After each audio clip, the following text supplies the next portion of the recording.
नमः पार्वती पते, हर हर महादेव। जय श्री कृष्ण, जय श्री राधे। आपने किसी से प्रेम किया,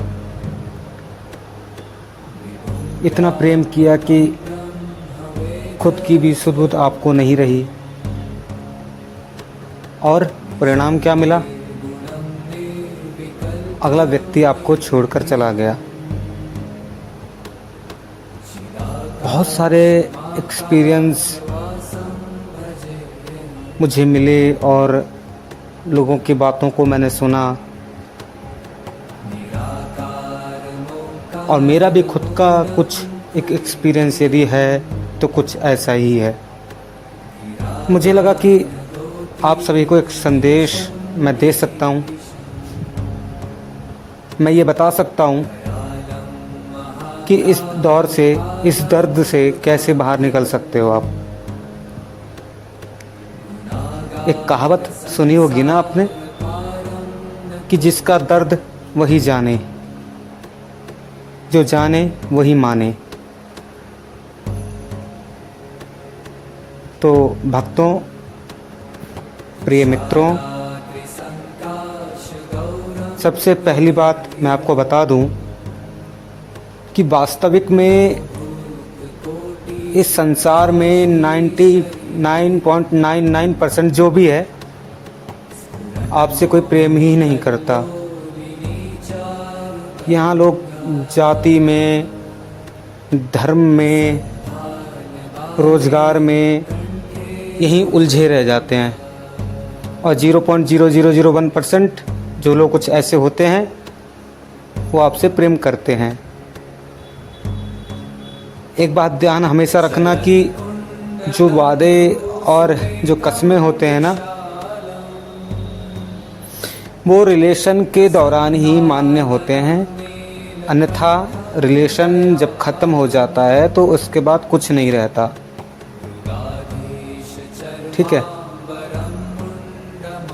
4 साल के रिलेशन में आपने यदि कुछ भी किया, कस्में खाई, वादे किए, मिलने की, शादी करने की, न जाने कितने कितने सपने आपने सजा लिए, लेकिन अगले व्यक्ति के एक इनकार पे ही सब कुछ नष्ट हो गया। तो इस दौरान हम उन कस्मों को, उन वादों को दिल पर लेकर बैठ जाते हैं और अपना पूरा जीवन तहस नहस कर देते हैं, और न जाने सुसाइड करने के कितने ऐसे विचार हैं जो मन में आते रहते हैं। मैं आपको बता देता हूँ, जिसे प्यार मोहब्बत आपसे होगा ना, जिसे प्रेम आपसे होगा ना, वो आपका ना ही तो रोज़गार देखेगा, ना ही आपकी धर्म और जाति देखेगा, ना आप उससे बड़े हो या छोटे हो, कुछ नहीं देखेगा। वो सीधा एक ही बात कहेगा, मैं हूँ ना, तुझे चिंता किस बात की, तेरा कर्म है, बस मुझसे प्रेम कर। देखा आपने, जैसे भगवान जी हैं, वो हमसे प्रेम करते हैं। हमारे किसी रोज़गार से उन्हें किसी भी चीज़ से कोई मतलब नहीं। जैसे हमारी माँ है, हमसे प्रेम करती है, हमारे रोज़गार से, हमारी किसी भी चीज़ से उन्हें कोई मतलब नहीं है। माँ को तो एक पल के लिए हो भी सकता है कि मेरे बेटे की नौकरी लग जाए, या जो भी कुछ है, XYZ जो भी कुछ है, लेकिन प्रभु को ऐसा हमसे कुछ नहीं चाहिए होता है। वो शांत एकदम मुस्कुराते हुए रहते हैं हमेशा। कहीं भी देखो, कभी जाना किसी कान्हा जी के मंदिर में तो कभी देखना कि प्रभु हमेशा मुस्कुराते रहते हैं देखकर। भोलेनाथ के मंदिर में जाएंगे कभी तो देखना प्रभु हमेशा ध्यान मुद्रा में रहते हैं। ठीक है? उन्हें किसी से कोई मतलब नहीं होता। इसका मतलब है सीधा व्यक्ति आपसे प्रेम कर रहा है, सीधा शक्ति आपसे प्रेम कर रही है, और आप उससे कुछ चाह नहीं रख रही। ऐसे ही प्रेम में भी होता है कि कोई किसी से कुछ चाह नहीं रखता। ठीक है?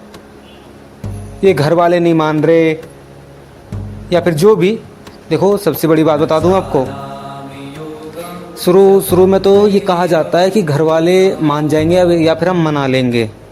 जब हमारे पास कोई बैकअप होता है ना, मतलब समझ रहे हो आप, रिलेशन अगर आपसे है किसी का, और उनके लाइफ में कोई तीसरा व्यक्ति आ चुका है या आ रहा है, या किसी तीसरे व्यक्ति की बातें उन्हें अच्छी लग रही हैं, तो ध्यान देना, उसी दिन से आपके प्रति मजबूरियों का झांसा दिया जाएगा।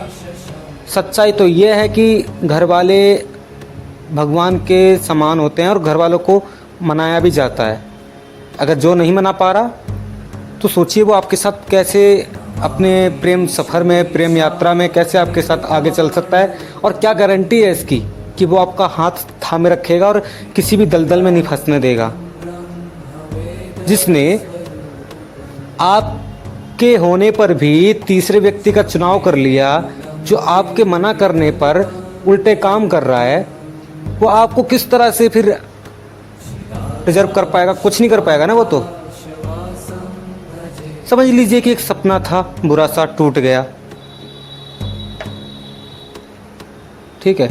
दिल है, जब पंच तत्व में मिलोगे जाके तो दिल जैसी चीज़ें अग्नि में स्वाहा हो जाएंगी, रह जाएगी तो एक आत्मा। आत्मा को तो किसी से मोह नहीं होता, सबसे ही प्रेम करती है, आपको पता ही है। तो इन सब चीज़ों से हटकर ज़िंदगी आगे और भी है, हट जाइए।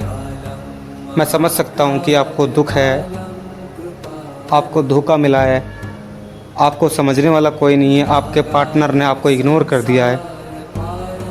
लेकिन एक बात हमेशा ध्यान रखना मित्रों, आपके लिए गुड न्यूज़ है ये, इसे कह सकते हो खुशखबरी।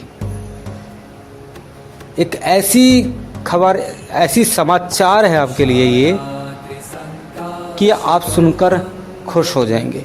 आपको थोड़ी सी शांति तो मिलेगी। मुझे पता है कि मेरे इन शब्दों से आपको शांति मिलना थोड़ा सा मुश्किल है और ऐसा आप कर नहीं पाएंगे, लेकिन मैं आपको बता देता हूँ कि भगवान ने गीता में कहा है, कर्म का फल तो मिलकर रहेगा। और आपने कहावत भी सुनी होगी, जैसा बोओगे वैसा काटोगे, ठीक है।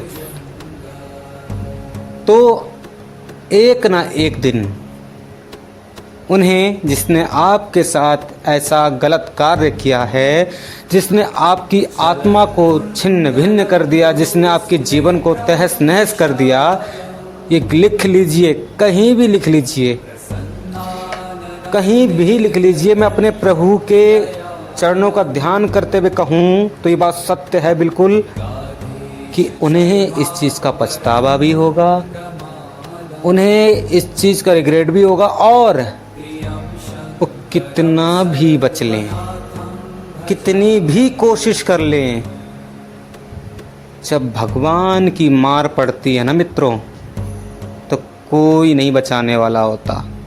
बस उस वक्त एक ही चीज़ नज़र आती है कि मैंने क्या किया था और किसने मुझे समझाया था, व्यक्ति कितना मेरे आगे रोया था। लेकिन ध्यान रखना, ये समय कमिंग सून, ये टाइम कमिंग सून, ये समय जल्दी आएगा, बहुत ही जल्दी आएगा, और आ चुका है। ध्यान रखना, जिसने आपको छोड़ा ना, वो आपके लायक नहीं था। आप यार बहुत अच्छे व्यक्ति हो, आप अच्छे व्यक्ति को डिजर्व करते हो, एक अच्छा ऑप्शन आपके पास है, और आप ब्रह्मांड के मालिक हो। अपने आप में एक बार झांक कर तो देखो आप। तो इन सब चीज़ों से हट जाइए, या तो प्रभु उसको आपके जीवन में वापस लाएंगे, यदि नहीं लाए तो समझ लेना उसे उसका दंड मिलकर ही रहेगा, जो कि उसे कोई नहीं बचा सकता। उसके पितृ उसे नहीं बचा सकते, या फिर उसके माता पिता इस दुनिया से उसको छोड़कर चले गए हैं। कहीं सोचे कोई कि उनके माता पिता उसका सपोर्ट ऊपर कर लेंगे, वो भी नहीं कर पाएगा। कोई ब्रह्मा जी सपोर्ट कर लेंगे, वो भी नहीं कर पाएगा। कोई भी शक्ति, ठीक है, ऊपर की नहीं कर पाएगी, नीचे की नहीं कर पाएगी। नीचे की कितनी भी पूजा पाठ आप कर लेना उसे बचाने के लिए, तब भी नहीं होगा, ठीक है, वो मिलकर ही रहेगा। तो इसलिए अपने जीवन को अच्छे कार्यों में लगाते हुए आगे बढ़ जाइए, मूव ऑन कीजिए। कहना कठिन है, करना मुश्किल है, थोड़ा सा कहना भी कठिन है, और देखा जाए तो वैसे कहना आसान भी है। मैंने कहा ना कि कहना कठिन है, कहना आसान है और करना कठिन है, ये बात है। लेकिन जिसने प्यार किया है ना मित्रों, उसके लिए कहना भी कठिन है और करना भी आसान नहीं है, वो भी कठिन है। ठीक है, दोनों ही परिस्थितियों में उसको दिक्कतें हैं, लेकिन कोई नहीं, हो जाओगे आप ऐसे। मेरे जैसे, आपके जैसे न जाने कितने हैं जिन्होंने इस मोहब्बत को अपने से दूर जाते देखा है। ठीक है, किसी ग्रह नक्षत्र योग के द्वारा यदि आपकी मुलाकात उनसे हो तो एक बार देख लेना, मंथन कर लेना, उन्हें अपनाना चाहिए या नहीं अपनाना चाहिए, क्या करना चाहिए उनके साथ। ठीक है, तो चिंता नहीं करना है किसी बात की, आनंद से जीवन व्यतीत करना है।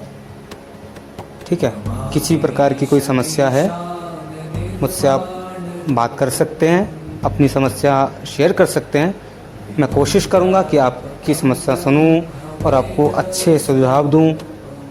ठीक है, किसी प्रकार की कोई सहायता आपकी कर पाऊं, उससे कैसे अलग रहना है मैं आपकी हेल्प कर पाऊं। देखो, मैं ये तो नहीं कहूँगा कि उससे आपकी बात करा दूंगा या फिर उससे आपको मिलवा दूंगा, ऐसा तो नहीं हो सकता, लेकिन हाँ, आपकी हेल्प ज़रूर की जा सकती है। ठीक है, तो अपने आप को अच्छे विचारों से भरे और अपने जीवन को आगे बढ़ाएं। ठीक है, किसी के साथ दुख शेयर करने से हल्का होता है, रोना आता है रो दीजिए। ठीक है, रोने से आप हल्के हो जाओगे, लेकिन अपने आप को ऐसे परेशान मत कीजिए, आत्महत्या की कोशिश मत कीजिए। जीवन एक ही बार मिला है, बार बार नहीं मिलेगा। ठीक है, राधे राधे।